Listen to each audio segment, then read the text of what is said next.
I love you, not only for what you are, but for what I am when I am with you. I love you, not only for what you have made of yourself, but for what you are making of me.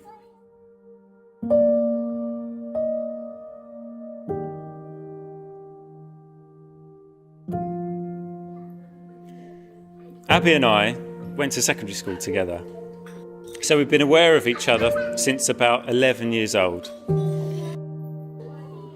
It wasn't until the last few weeks of the final year of school, though, that we actually got to know each other. We were 17 and in the same class for ICT. One day, we were moved from opposite ends of the classroom to sit next to each other for talking too much. That was our punishment. Of course, I didn't really know Abby then, but being the gentleman I am, I tried to make conversation. Over the next few weeks and months, we got to know each other better. We talked and texted and chatted online in the evenings, and I soon realised I was falling for her. She must have liked me too, as she let me plagiarise massive chunks of her A-level coursework. We would go out for walks at lunch and sit in the park to revise for our A-levels. Then on the 16th of May 2008, I asked her to be my girlfriend.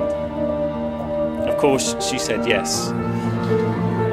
And we spent the summer together, and we went off to university, we graduated, we got jobs, we saved some money, bought a house, got engaged, had William and Harry, and now we're here on our wedding day, 10 years later, nearly to the day.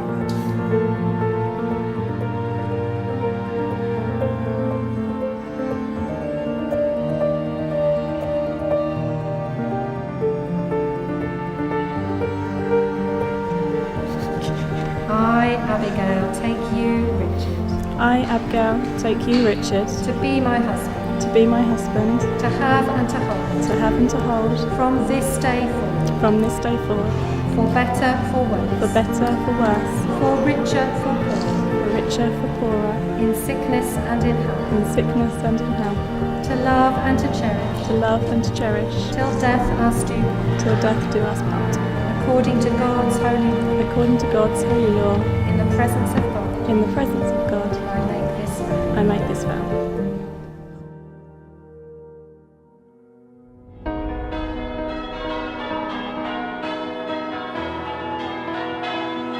As a father of 3 daughters, as you can imagine, for a number of years in a household of raging hormones, the screams of "I hate you," slamming doors and stamping feet on the stairs were almost daily occurrences.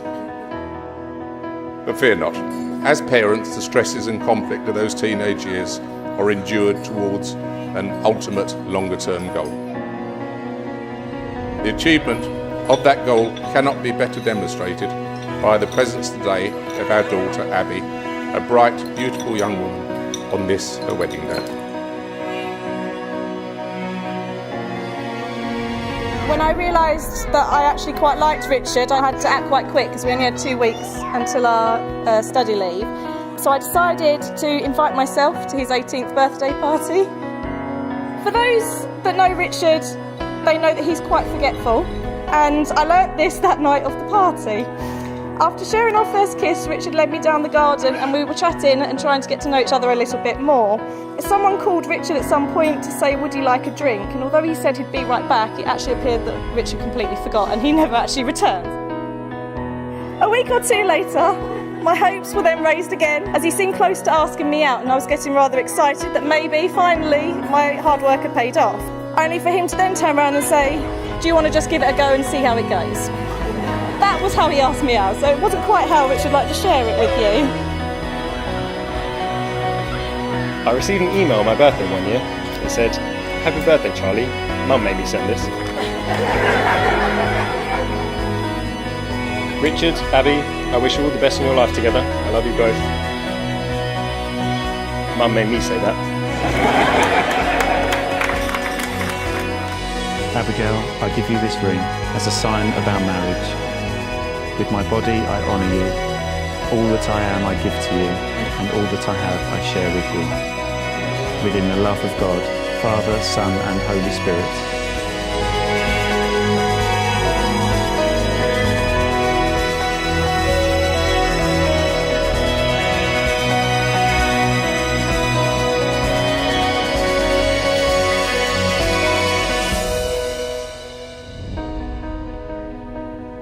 So much has changed for us since that summer, but you've not lost any of the things I fell in love with back then. Your persistence and determination in everything you do has allowed us to achieve so much together already.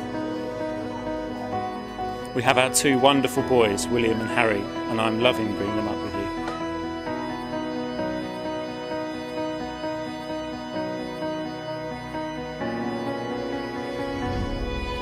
I wanted to say thank you to Richard for being so kind and caring and generally trying to see the best in everything.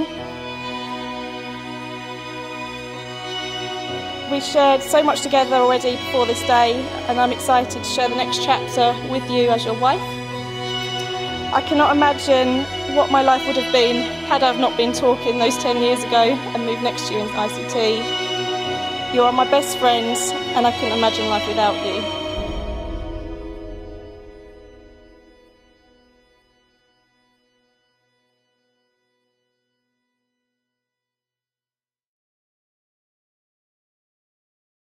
There comes a time in your life when you meet a person who is kind, funny, supportive, patient, beautiful and generous.